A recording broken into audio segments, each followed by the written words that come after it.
Hello, everyone. This is Gail Estella. Welcome to the Gail Estella Survival Podcast. If you missed last week's podcast, please go back and tune in. Today is part 2. I have 2 new guests with me, and I just want to put out for a disclaimer that we are not therapists. We are here to tell our stories, to help another person or help another mother navigate through their grief journey. On yesterday was my daughter, Asia McCullough's 7th death anniversary. In memory of her, we will continue with the day. I'm going to start with introducing my guests. I'm so excited because these ladies are a part of the COPAG group that I'm in, the COPAG survival group, not survival, but grief group that I'm in. And I'm going to let Ms. Georgia Moore talk more about the group later. But Ms. Wanda Stevenson, welcome, and Ms. Georgia Moore. Thank you. Thank you for being here Thank today. you. So we're going to start. I'm going to allow you to introduce yourselves. Tell me who you are, or tell the guests who you are. Tell us your child's name, how old they were when they passed, and the age that they were when they passed. Okay. Hello, everyone. My name is Wanda Stevenson. I'm a survivor. Thank you, Jesus. Mm-hmm. My son is Antonio, a.k.a. Jack Price.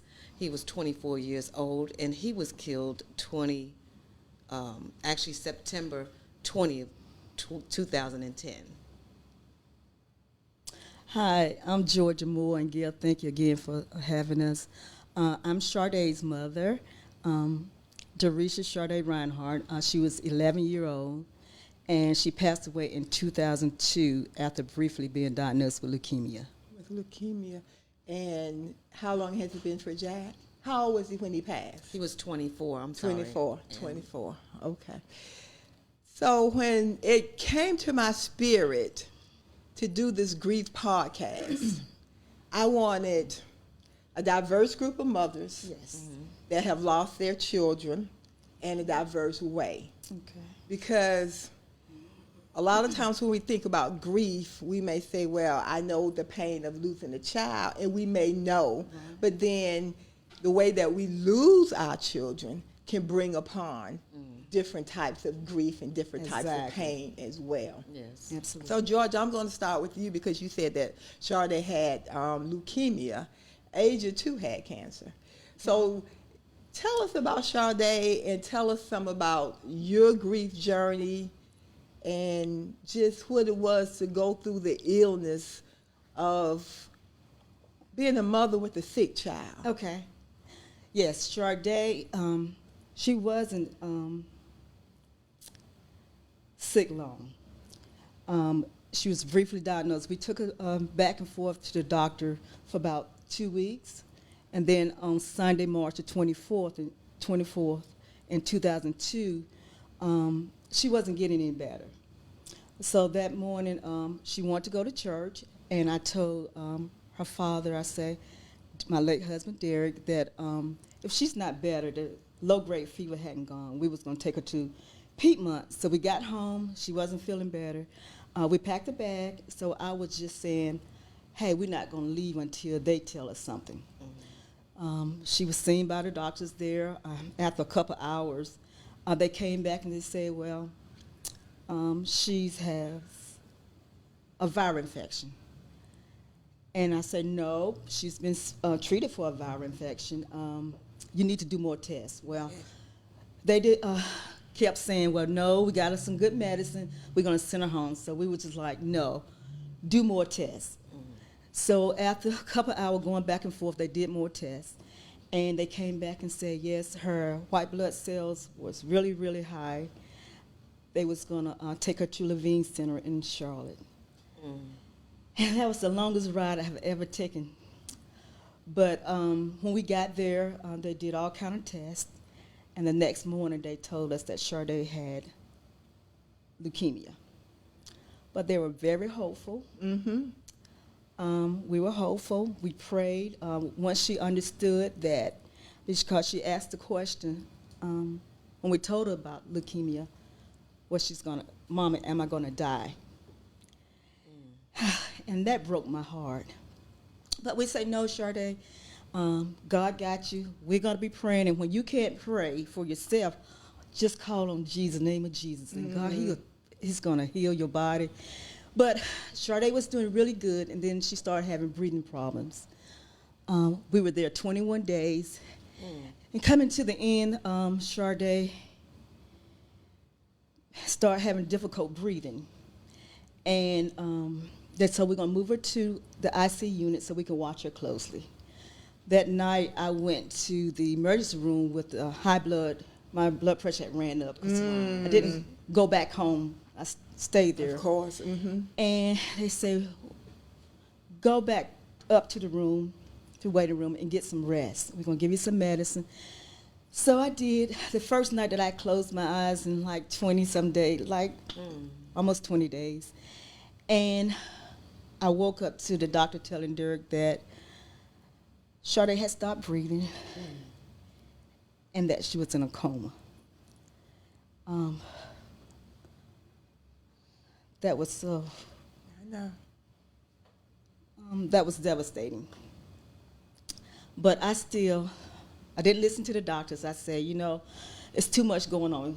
I was having doctors talk to me this way and that way. I said, no, I need a quiet place that I can just talk to God. And whatever he says, I'm good with it. Yes. But I just need to be by myself to listen to God. And that's what I did. I closed everyone else out. Me and my husband, we got together and we prayed. We said, God, if Sade can't come back to us, Sade, and if you got to take her home, then we'll be okay. Yes. It was hard. I know. To make that decision. So we had to pull her off the ventilator. And seeing that one tear. She did. Oh, my goodness. That was in her eyes when I got in there. I would never forget it. But I know she's resting with the Lord because he did come to her.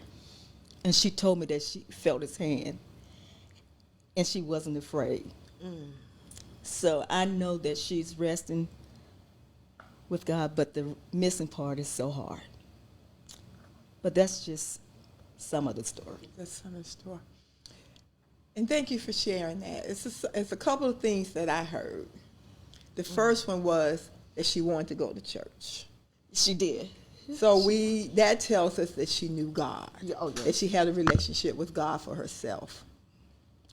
The second thing was when you said that she was diagnosed with leukemia. Yes. As I said before, Asia too was diagnosed with cancer, and we had to go to St. Jude, and so much of what you said reminded me of our story.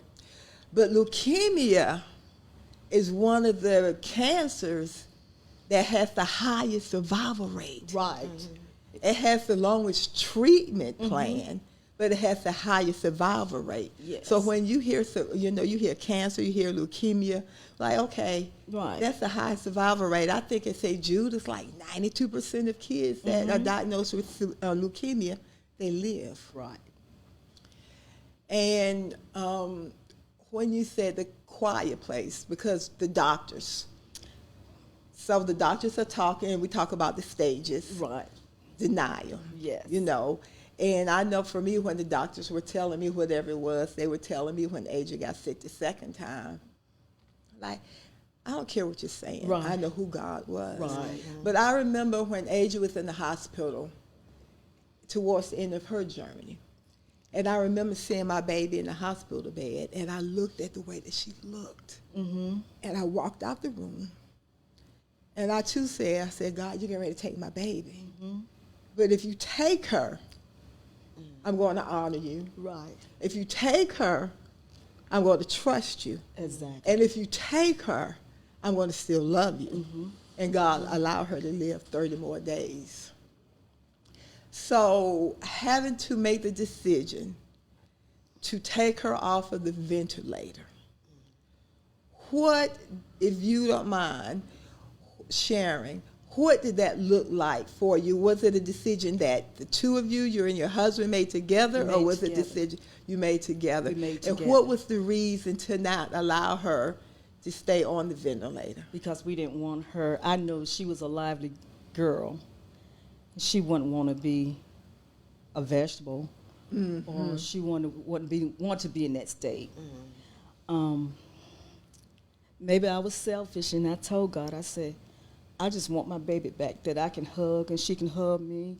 Yes. And she was a daddy girl, and that she could think so highly of her father that she could think he could buy a car with a check. But we wanted that back. Being selfish, if she wasn't able to be that child that I knew her to be, and she would be better off with him, then I was good with that. And she told you she wasn't afraid? She told me, excuse me, she said that because I told her that if she couldn't pray, that she can always just say Jesus. If you just say Jesus, he's coming. And she said that she felt his hand, and it was warm, and she wasn't afraid. When she told me that, now my knees buckled, because I said to myself, just before the ICU unit, this was when she was just in a regular room, taking 20 pills a day, and was striving. When she said that, I called my oldest sister, Brenda, and I said, Sade told me with a big smile on her face that God had came and touched her hand, and she wasn't afraid. And I said, what did that mean? And she said, you know Sade. Sade got the weirdest imagination. And I said, no, this time she said it with a smile, the same smile that she said it with the first time. I asked her again, and she said it with that same smile, a smile that I hadn't seen for the 20 days that we were there, and the 3 weeks prior to that. She had that smile that was before she got sick. That's the smile that she had when she told me that. And that's the smile that I remember now. Yeah. Ms. Wanda. Yes. Jack's story is different. Yeah. Because Asia was sick, Sade was sick. We were able to help take care of our babies and nurture our babies to the best of our ability. You didn't get that opportunity. No, I did not. So share with us your story. Well, I like to start with telling you, to those who do believe, and to those who don't believe in God, that he's real. Yes. He is truly real, because like 6 months before Jack got taken away from me, God had been waking me up in the middle of the night praying. And I'm like, okay, God, what am I praying for? What am I supposed to be doing? And I don't know. It was like he was interceding with me, and all I could just say, yes, God, whatever you tell me. Yes, God, I'm ready. I'll do whatever you ask. At that time, I didn't know why. This went on for 6 months, I kid you not. Within that 6 months, Jack calls me and say, Ma, I had a dream that I got shot in 2 places, and it felt real. He said, Ma, I don't want to go. I want to be here to raise my children, because he had 2 kids by 2 different mothers. He has a son that's named Antonio Price and a daughter, Mackenzie Paulden. Well, she was a Price at the time. He said, I want to raise my own children.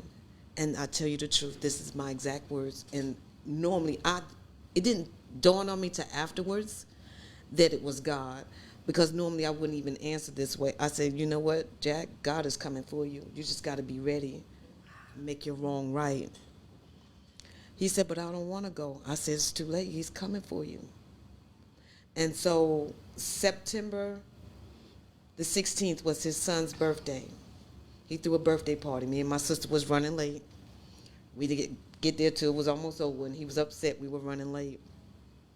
So that Sunday, that day he got killed, my sister was on her heart to cook a big dinner.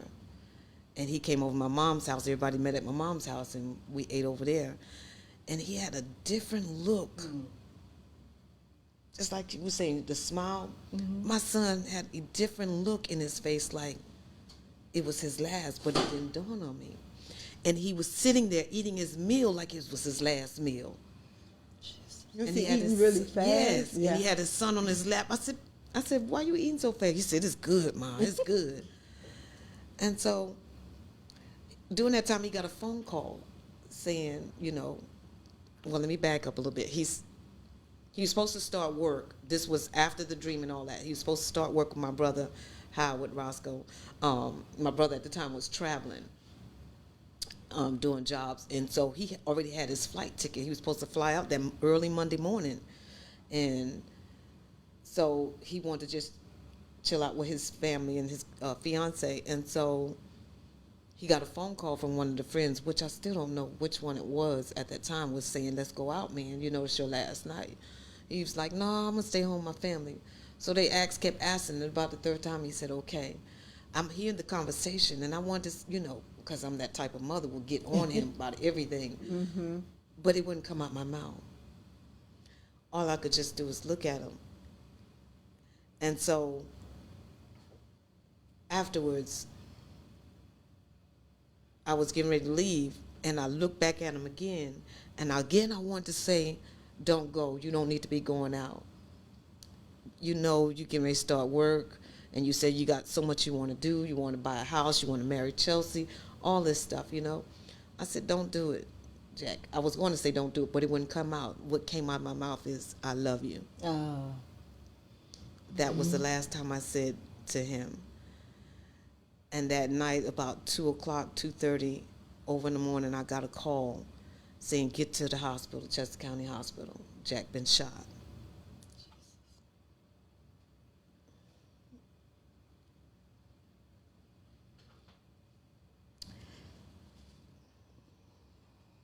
Excuse me.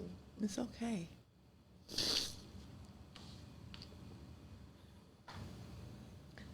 Say Jack was shot.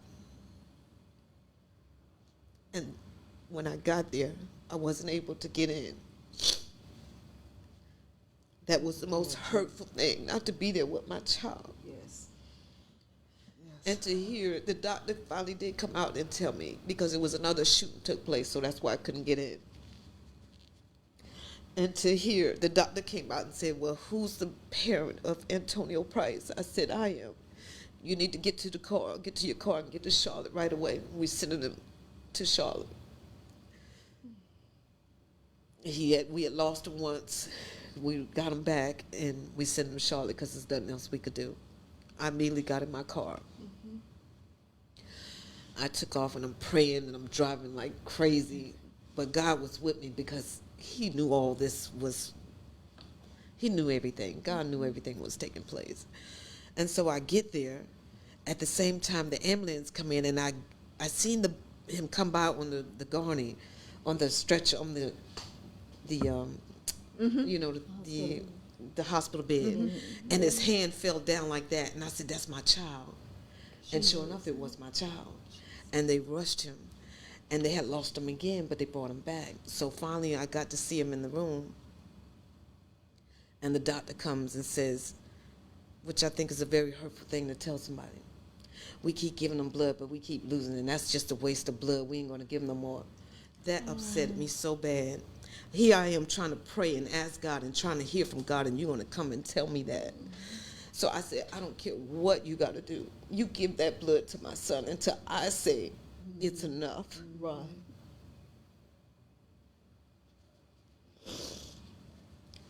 And he walked out and he come back.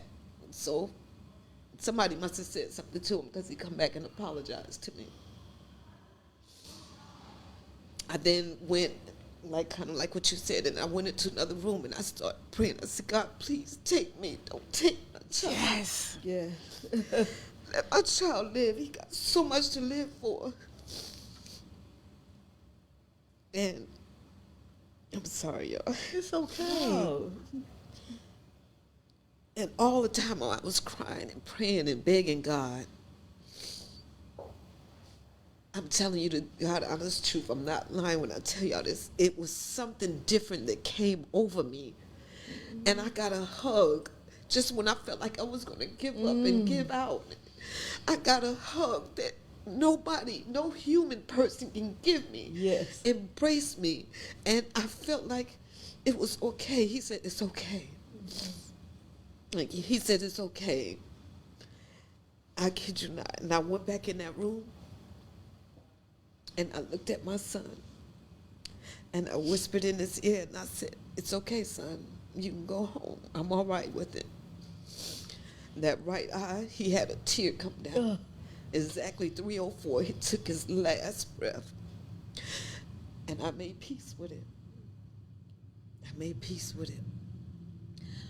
But all hell broke loose after that. I could feel at the time that God was dealing with me and making me stronger. But I didn't know why. Because I wanted to be angry, but I couldn't be angry. But I had to deal with my family. It was so much hurt and anger and everything. They wanted to, go and cause harm to the young man. They wanted to, it was just so much. And I knew why he chose me, the mother of all people, to be the strong one. Okay, I'm going to interject right there. We're going to go back Okay. to you bargaining with God. Yes. And I think all of us have done that. And Sorry. when you said the peace, when you said you asked God to take you, Yes. Georgia, did you ask God, or were you willing to change places with Sade? Absolutely. Yes. And I can remember telling Adrian, if I could carry this for you, Yeah, absolutely. you know that I would. Mm-hmm. Hands down. Yes. So you talked about the anger. And I remember I heard someone say that when people tell them, well, God chose you, God chose you. And the person made a statement about not wanting to be chosen in that particular army. Mm-hmm. But I believe God knows who can carry what. Yes. And I remember thinking with Asia, my only child. My only child. She was a good kid. She didn't bother anybody. She did everything right. I never had any issues or problems out of her. Why her, God? Mm-hmm. And God was like, well, name another parent and name another child that you would want this to be upon them. Oh. Who? What kind of person would I be to wish this on another parent? Because for one thing, the parent may not be strong enough to carry it. That's right. And the child may not be strong enough to Exactly. carry it. So you talked about the anger. And that's one of my questions to you, or for you. Were you angry at your son's killer? No, I never was angry, to be honest. In fact, his grandmother was already attending our church, and she stopped going thinking that I was angry at her. And to this day, I'm not mad at her because, like I said, she had nothing to do with it. She didn't pull the weapon. She didn't shoot him. So I'm not angry with her. And the day we got ready to go to court, I stood up. The judge wouldn't allow me to look at him, but I looked at him anyway and told him, I forgive him. Oh. That's Just big. a baby yourself. You're 21 years old. And how many days or how many months was this after his death? I think we waited like 7-8 months. when they, caught him and convicted him and tried him. And you were able to forgive within that short amount I of forgive time? him from the day one after I got that peace, to be honest. After God embraced me, I wish I could feel what I felt at that time. And I knew, and I know that it was God, because couldn't nobody else do that for me. I mean, when I got that hug, it's like everything just got lifted up off of me. And I had peace. And I knew that it was nobody but God. It was going the way it was supposed to be according to God's plan. It's just that it hurt two families. So do you think by forgiving made your grieving journey easier? Of course, yes. I wouldn't question that at all, because I did it immediately. When he gave me the peace, I forgave right then. And that's why the transition, it was just so easy going. And that's how I was able to help my family go through their trials and the struggles and the anger. And I told them, you can't give up. You got to pray. Trust God. We speak on that. They speak in that church all the time. Trust God. Trust God. So, Georgia, after the funeral, bearing your only child, what did your grieving process look like? The day after Sade was buried, what did that look like for you? Because that was 22 years ago. Can you still remember what that looked like? I know the feeling. Yes. When I went into her room, she wasn't there. Her bed wasn't slept in. But I had to remember that I had to be strong also, because I had Derek. And sometimes men grieve a little different than we do. So I had him too, which was hard for him. That was his only child too. I was our only child. And like I said, she was a daddy's girl. But that emptiness, the house just wasn't never the same. So you said you had to be strong for your husband. Yes. And we talked about this. We as women, we have to be strong for so many people and so many circumstances. Yes. And somehow, sometimes we get pushed To the side. to the side or pushed back. But that's our nature, to nurture. Yes. So when was it that you gave up being strong and you say, I'm going to submit to whatever it is that I'm feeling or whatever it is that I need to feel for myself? On Christmas morning of 2002, we went to the cemetery, and that was her headstone, and I lost it.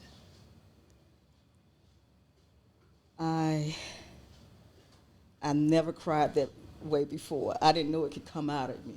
But not giving her a Christmas gift. Yes, that first. Her Christmas gift was her headstone.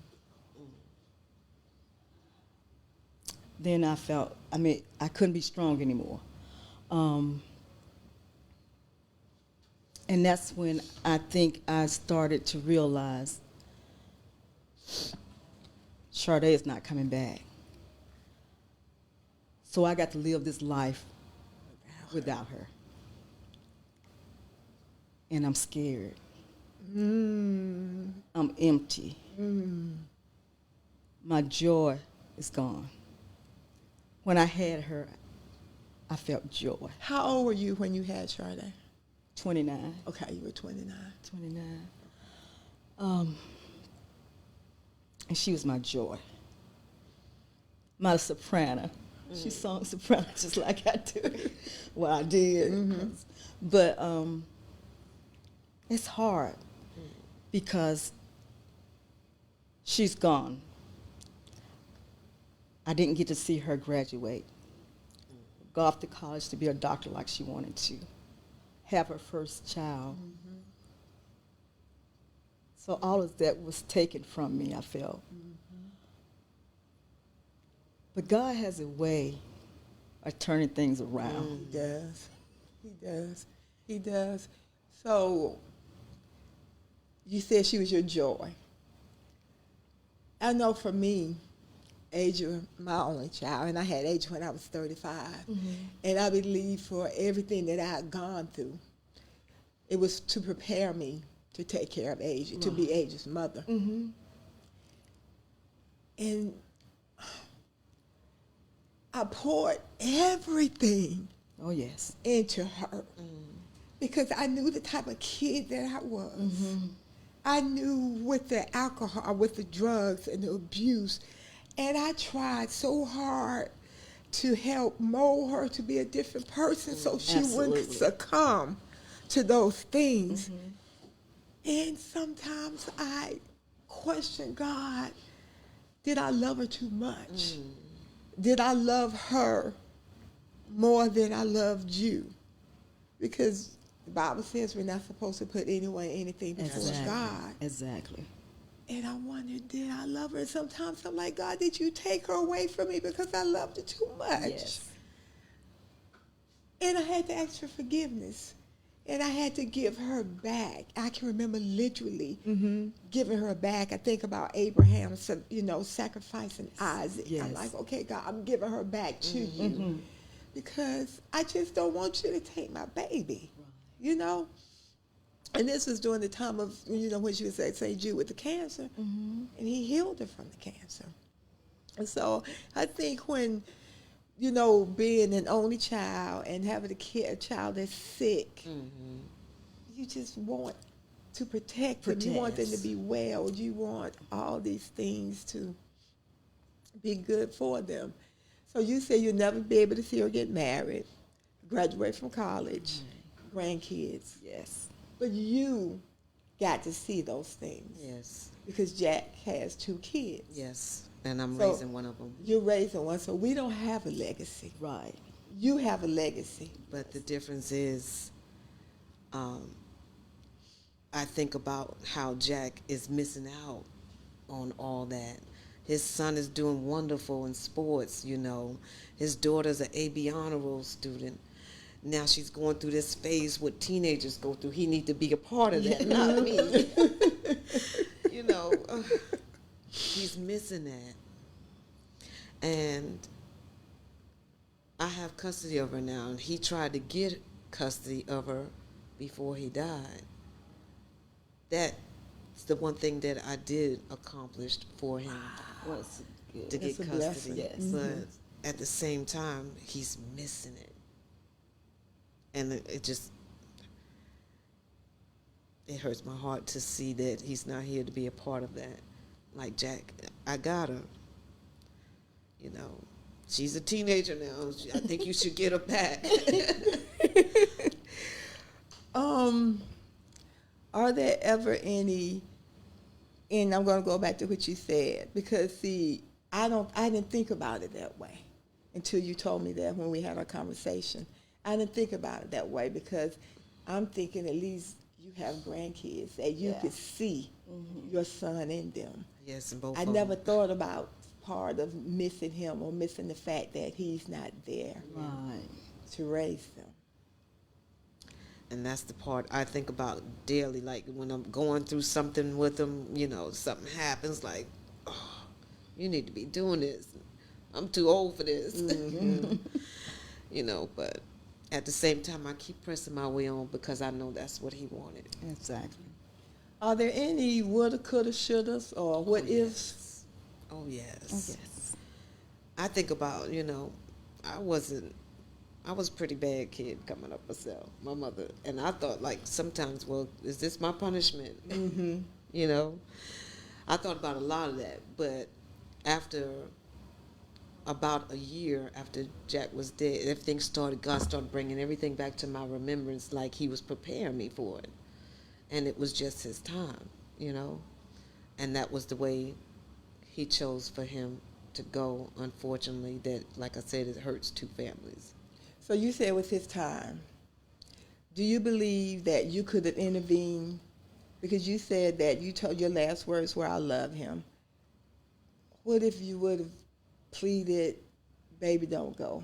I thought about that. Do you think it would have changed the trajectory of? I thought about all that. What if I would have told him, fussed at him and told him he couldn't go or he better not go? You know, would he still be here?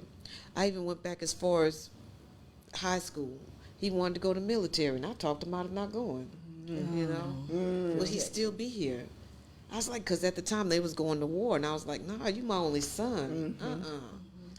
So do you think we have that much power to prevent God's plan?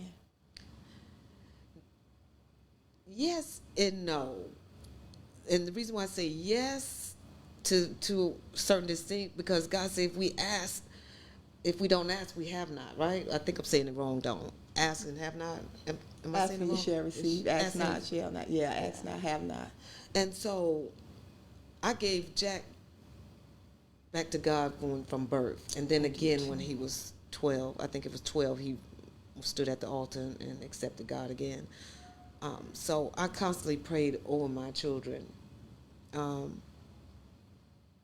And if I would have let him go into the military, who's to say when he got shot in the military? Exactly. You know? So what about your what ifs, coulda, woulda, shoulda? Now I'm gonna speak. I'm a piggyback on the anger part. Now Go ahead. I was angry more at the doctors. That first, when we first kept taking her back and forth, they was treating her for acid reflux and something else. So it was. I was like, why did you do text? So I was really angry at her because she diagnosed her wrong. She didn't take the necessary steps to find out what was going on. She just kept sending her home with different medications. So I was more angry at the doctor Yes. for the misdiagnosis. What if you would have taken those extra steps to do blood work? Maybe we could- beginning. Yeah, from the beginning, my child wouldn't passed away. So how important, because that's my story, that's our story as well, because we kept taking Asia back and forth.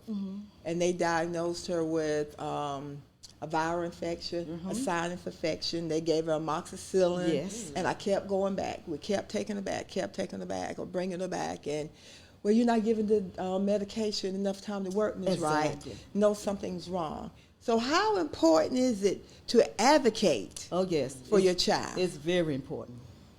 Like I said, people was going to send her back home that night until we said, no, we're not going anywhere. You need to do further tests. Parents know, we know our children. We know when they're not well or something is going on most of the time. But you got to advocate. You got to make them, you got to stay on them. Yeah. Stay on them. Yeah. Same as what I did with the doctor when he told me it's With no the blood. point of giving him no blood. How dare you tell me that? I make that final. Well, God has the final say, but I decide if I want you to stop. You know, don't tell me that. You giving up before I give up. You took an oath to save lives. That's your job. Yeah. Save a life. Say my son's Yeah. My son. My Don't son's sit life. here and tell me that. So what about anniversaries? Because yesterday was Age's anniversary. And yesterday was the first anniversary that I didn't cry. I was sad, but I had peace. Oh yes. I visited her gravesite. I put flowers out, and I went to the support group, and we're going to talk about that. And I went home, and I just spent time with myself, by myself. And then there were parts and times of the day that I wanted to try to go in, but I'm like, why are you fighting it? God is healing you. So let's talk about the anniversaries. First, let's talk about what did it look like, or can you remember what it looked like when you allowed God to heal you? When you allowed yourself to not feel guilty for laughing, for not, not to feel guilty for smiling. Right. Or I know sometimes I thought, if I'm not sad today, that means that I don't love her. Right, exactly. So I still have to show her. She still have to know that I love her, so I'm going to be sad today. Right. You know? So can you pinpoint a time I think when you allow God to, like... I think it was 2005, the early part of 2005, that I can start thinking clearer. I would smile without being, would say, why am I smiling? So I could say that like the beginning part of 2005. So she passed away in 2002, and then 2005. 3 years. 3 years. Like, and then I was doing really well, or, you know, as normal as I could without her. But then Derek passed away. Yes. So that took me back. So I didn't have anyone to be strong for. I was alone. I had my siblings there, but my family unit was gone. So then that took me back. Wow. You said something about you didn't have anyone to be strong for. How did that look for you? I don't have to think about anybody else now. I can feel my feelings. How did that look for you? But it was scary. Uh-huh. It was scary. I don't know if that makes sense. It does. Or not. It was scary. When Sade passed, it was me, Derek, and I. So we made this pact that we was going to stay together. Did it disrupt your marriage at all? Yes, absolutely. Because we were two different people. We were grieving separately. We grieved together, but you know, we had our times that he grieved alone and I grieved alone. We went to a support group for our parents, but he really didn't want to go. The only reason why he went was for me. But after he transitioned, I was by myself. I felt alone. I felt like the world would start closing in on me. I mean, I went from having a mother, a child, and a husband, and all three went within 3 years. Wow. So I didn't know who I was grieving for. I just felt lost. I felt hopeless. I felt broken.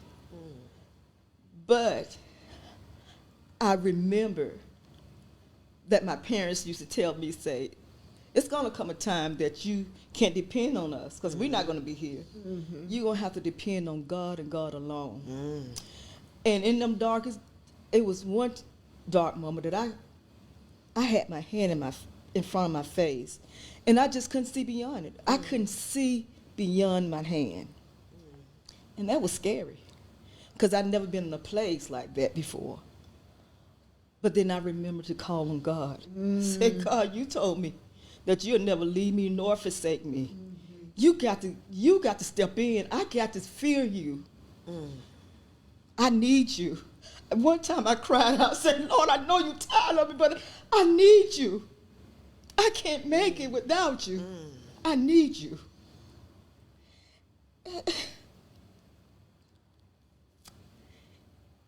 And it was then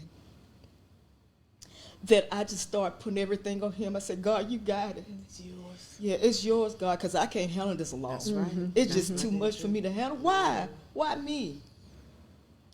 Why I was dealt this hand? Why me? But then he said, why not you? Were you angry with God at that time? I wasn't angry at God. I was didn't understand the hand Didn't I was understand dealt. the hand you were Yeah. dealt. I'm a good mother. A good wife. I'm a good wife.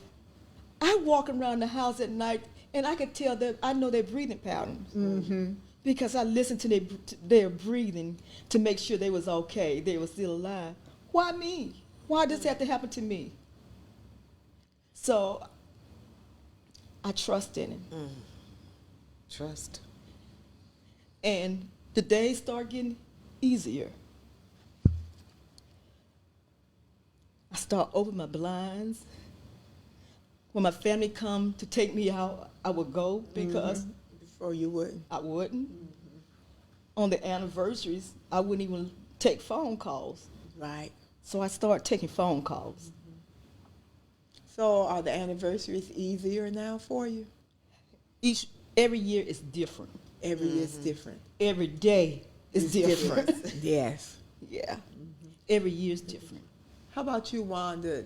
Did you ever get to a place that you felt, because you said you had peace, so during that process, because 22 years, within those 22 years, did you ever get to a place that you felt like letting go, or you felt like, I just don't want to have to raise the children. I don't want to have to be strong. I don't want to have to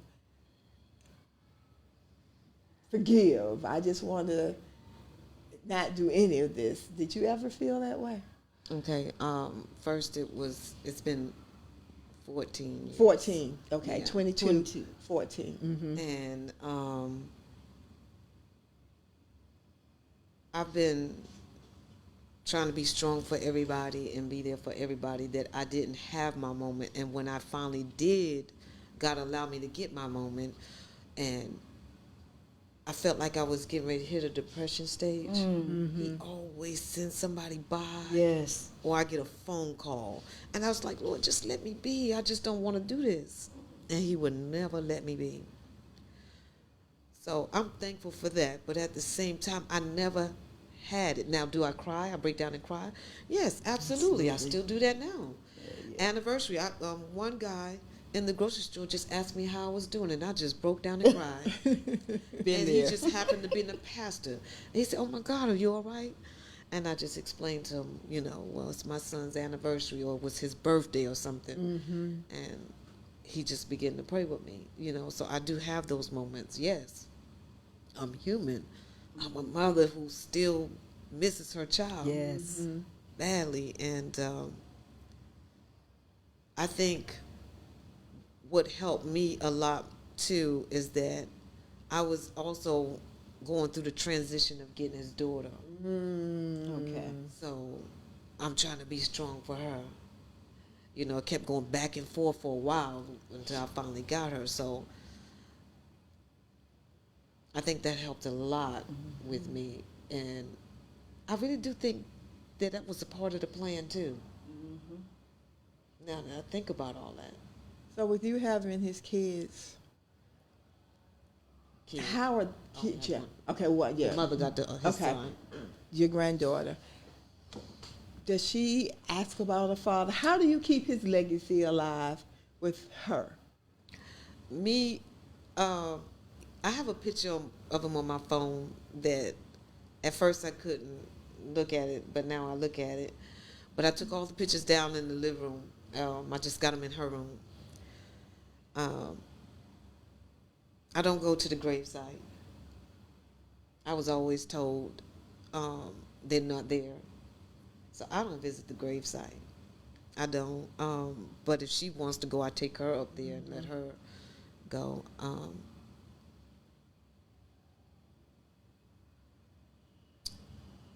I talk about him. That helps a lot with her, for her, and for me.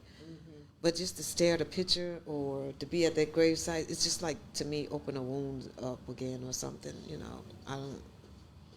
So with you saying that, and I'm going to come back to that question. I know for me, when Asia passed, my sister asked me, did I need her to spend the night with me? I said no. My friends asked me, did I need them to spend the night? I said no. Oh. Because it was always us. And I needed to feel my feelings. And I'm a part of NA. And one thing they always say is feel your feelings. And I remember this lady telling me, baby, feel your feelings. It's not going to hurt you. It's not going to kill you. Feel your feelings. I had to feel my feelings. And a lot of my friends from Narcotics Anonymous called, and they asked me, are you okay?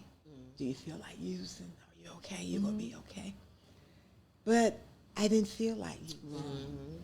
And I always thought that if it was anything that would cause me to use again, it would be something happening to Asia, and I would always say, if something happened to Asia, you would have to commit me to the third floor. Mm-hmm. But I knew that night that if I used, I wouldn't come back. Right. Right. Exactly. Because I didn't have a husband. Right. I didn't have another child. I didn't have anyone that I felt was worth me staying here for. Absolutely. So I know I wouldn't have come back. And I probably wouldn't have wanted to come back. Mm-hmm. And I would die. And if it wasn't a physical death, I probably would have OD'd, because I probably would have just gone that hard, right, exactly. to numb the pain. Exactly. And if it wasn't the physical death, it would have been the spiritual death. And that would have been worse. So I knew that was an alternative. Mm-hmm. So whatever pain or whatever else it was that I had to go through, I was just going to have to go through it. I couldn't mask it. Right. I couldn't use a vice to help mask it, because that would have been detrimental to me. Mm-hmm. And then it would have been a slap in God's face. Mm-hmm. Yes. But, for the amount of time that he had kept me clean, and I think it was probably like 20-something years then, and then for healing Asia. Mm-hmm. And it would have been a slap in her face. Yes. Right. Exactly. So I'm like, I have to still honor them. So I couldn't use, I had to feel.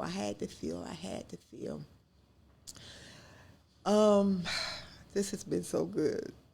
Yes. So when you think about your children, tell me one thing that you miss about Sade. Ooh, one thing. One, yeah.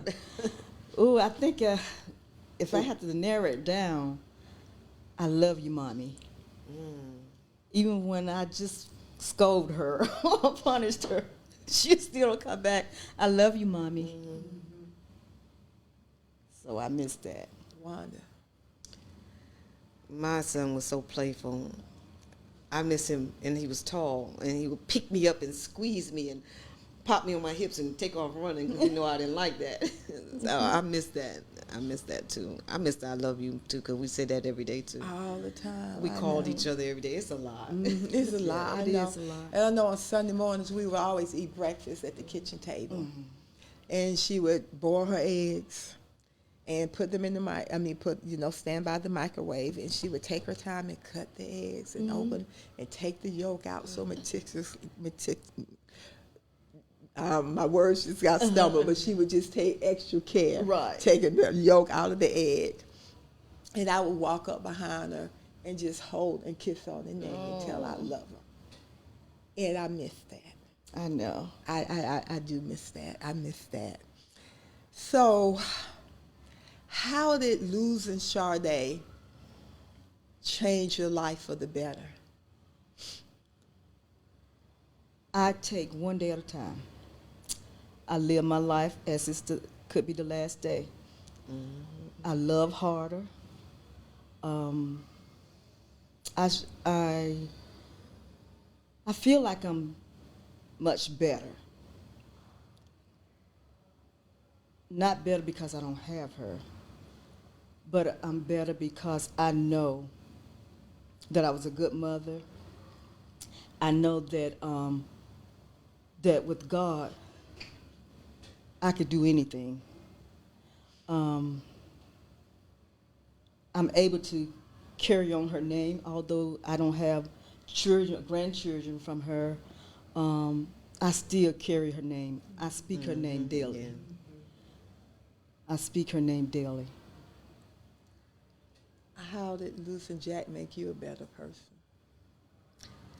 It actually drew me closer to God. With that being said, I'm teaching my grandchildren that I have custody of now to pray every day, trust God. I teach them that, I'm getting older. I'm not going to be here forever. Y'all got to get it. And I don't want you to rely on anybody else but God, because God's carried us through and me through absolutely all this. So y'all need to learn it and get it fast. I teach them that now. I tell my daughter that. She lives in Atlanta with her 3 kids. And we always talk every day and praying. Don't leave God out. Trust God. Trust God. So how did losing Jack affect your daughter? Oh, she was angry. She was angry. My whole family was angry. And then they were angry at me because I wasn't angry. And they were mad because I was forgiven so to the young man who did it. And I'm like, y'all, we can't do that. Can't do that. I know you're upset and you're hurt right now. I'm hurt too, but you can't keep holding the anger and expect for God to work. Right. Because he can't work like that. And I know on last week, the podcast, we talked about the importance of training the child up. Oh, yes. And teaching them about God at an early age. Because the way their life is now, we don't know. You have to nowadays because there's still a lot of shooting. These younger kids are getting more guns than ever. And the first thing they do is want to pull out a gun.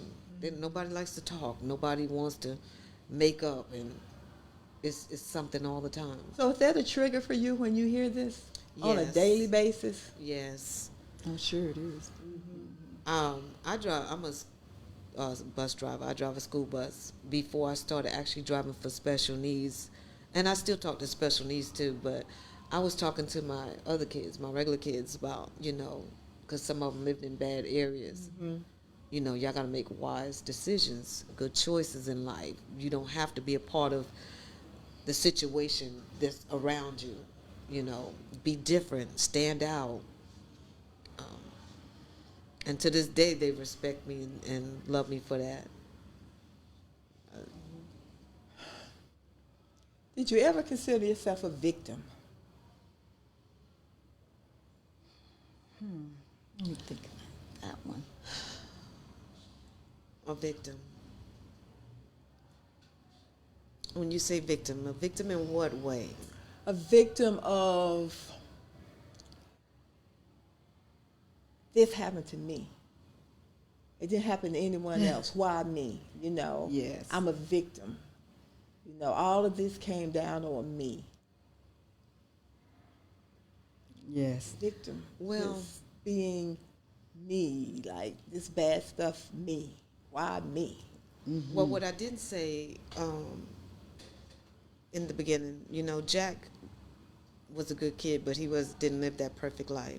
He did a lot of fighting and stuff himself. He got in trouble about some things. So, I think sometimes that this was my thought, that this might have been his payback at first. Because even though he was a protector and liked to fight for everybody, and he thought everybody was his cousin. I mean, he had so many cousins and brothers. He liked to be a protector, and I'm like, you can't do that. That might have been his punishment as well at first. I did thought that.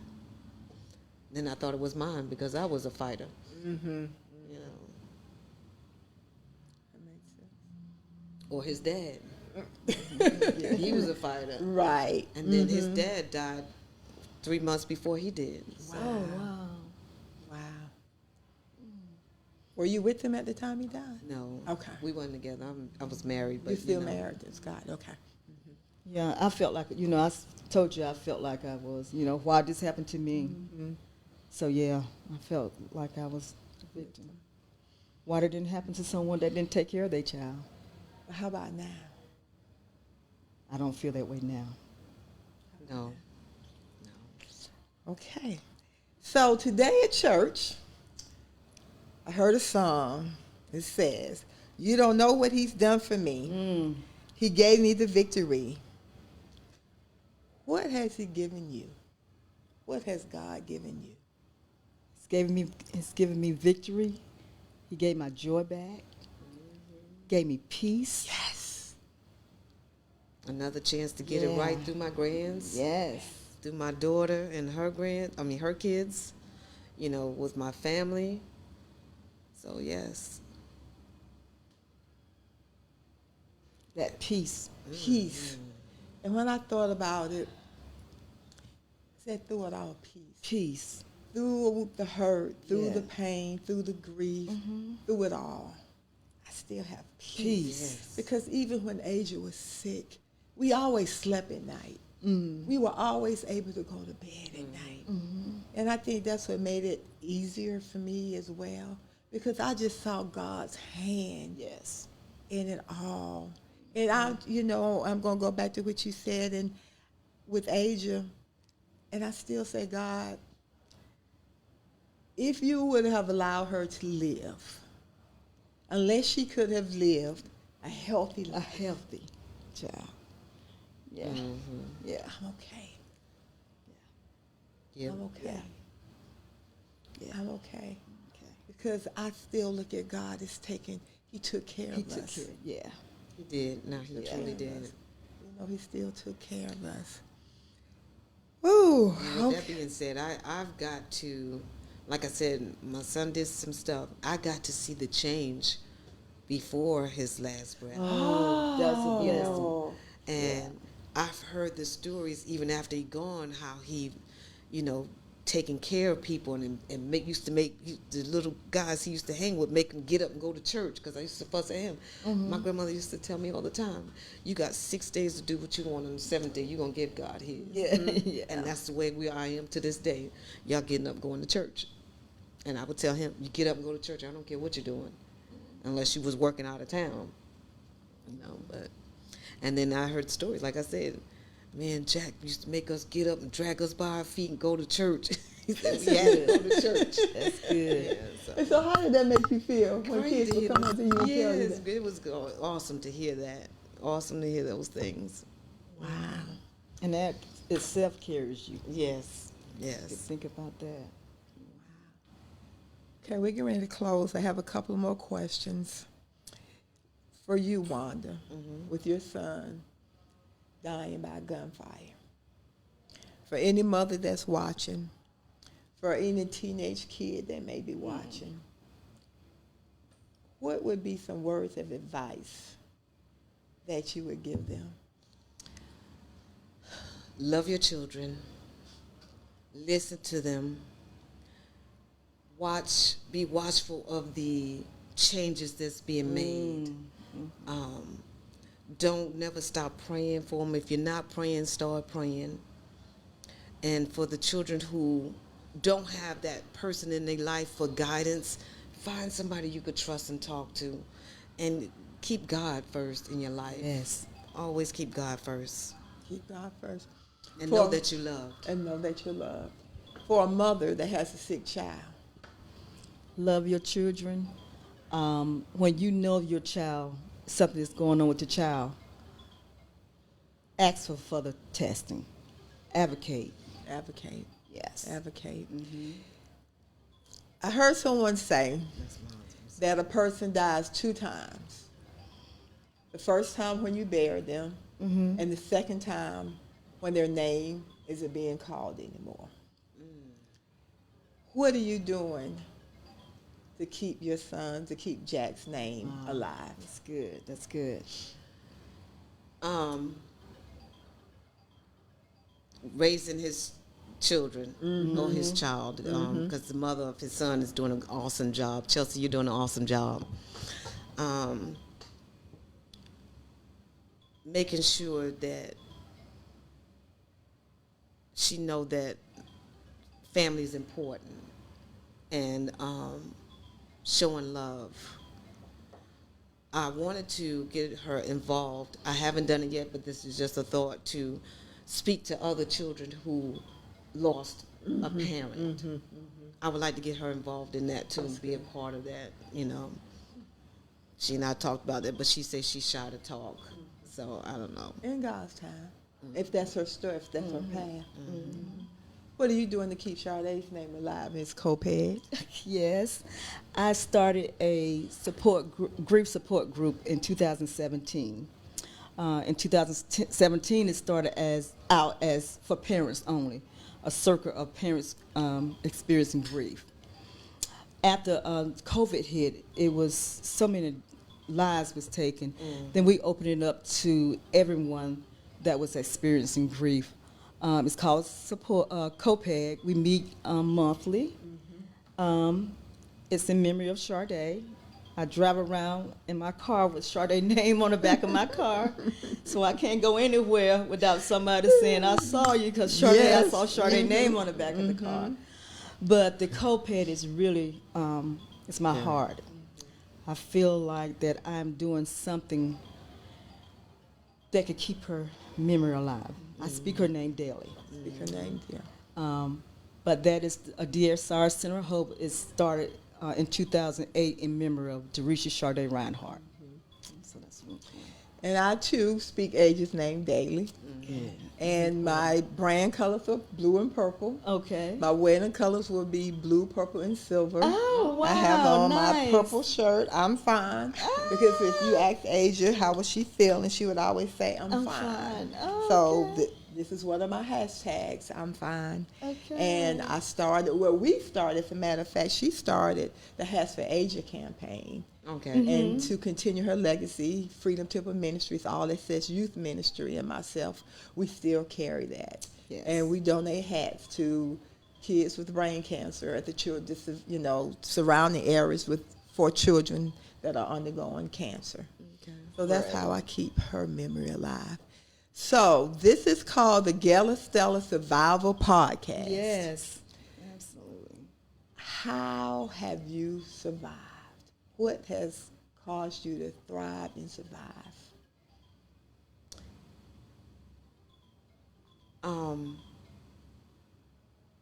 I couldn't give up. God wouldn't allow me to give up. And even when it was times that I want to lay there and give up, it's always somebody. He sent by a phone call, like I said. And now I got the children. They look at me. They look forward to me being there, showing them, how to go about life and things. My mother looked forward to me. I still am blessed to have my mother, and she still clings to me. Yeah, Believe it or not, my oldest sisters and my youngest sister look at me like I'm the one who's the oldest. So, yeah, it's family. Family. It's family. What is causing you to survive? What has caused you to survive? What is causing you to still survive? By leaning and depending on God. And just trusting Him. And to be able to carry Sade's name, to speak her name, and to help in the community, it's really a gift from God. Yeah. Thank you. So Yes. this has been good. Yes. This has been really good. And And can I say something about yes, the co-ped? yes. If anyone out there grieving the loss of a loved one, please don't grieve in silence. We have we meet monthly. We sign a confidentiality form, contract saying that whatever is said within our circle stays. So please don't suffer in silence. Please come out to one of our meetings. You can contact myself, Gail, or Wanda. Yes, They're I'm part of the group. all part of the group. And just don't suffer in silence. Suffer in silence. So tell us how to find you on social media. Georgia Moore, Facebook, and Georgia Moore on Facebook. And DSR. And DSR Center of Hope on Facebook as well. Thank you, Gail. Wanda, how to find us on, how do we find you on social media? I'm on Facebook. I think it's just under my name, Wanda Stevenson, and Instagram, Wanda Stevenson. Or is it Wanda Roscoe? My maiden name. I think it's my maiden name, Wanda Roscoe. Wanda Roscoe. Also, COPED has a Facebook page as well. And you can find me on Gail Estella Facebook, Gail Estella Hair Studio Facebook, Gail Estella Hair Studio IG, and Gail Estella Speaks on IG. And I just want to say thank you, ladies. Thank you, Gail, for having this. us. This has been so good. Thank you. And for we having just us. hope that someone hears it. Yes. And it can help another mother walk through their journey. Yes. Save a child. Save a another child. child.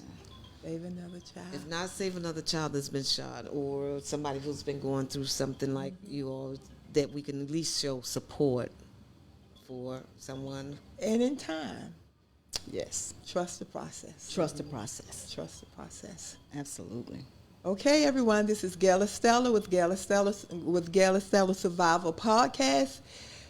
Tune in. Thank you for tuning in.